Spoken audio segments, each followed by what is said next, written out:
You see, you don't need a romantic guy. You need a man who fears God. You need a man who loves God, who is submissive to God. Because you see, the thing you think marriage is not what marriage is. This is one of the reasons why many sisters are bitter. Many married women who are bitter, because they entered into marriage, and when they got in, the expectation was romantic. They did not factor in when one of the children will become autistic. They did not factor in the man's business can go downhill as a result of a heavenly conversation. They did not factor in all those variables. In their mind, it is flowers and perfumes.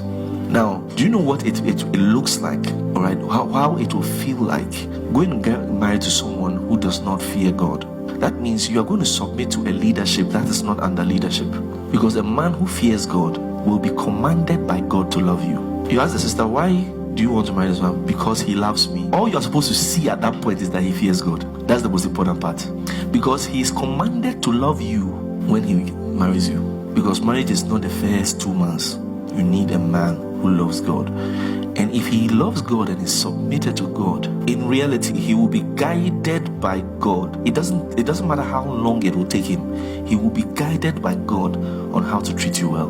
Because if we are to go by what the scripture said, it said we should love our wives as Christ loved the church. Somebody will say, Pastor, me, I cannot be with somebody who is not worshipping the ground I walk on. You've not heard it before? I've heard it before. So I want somebody who worship the ground I walk on. This is how people set themselves up. Until he also finds another ground he can also worship.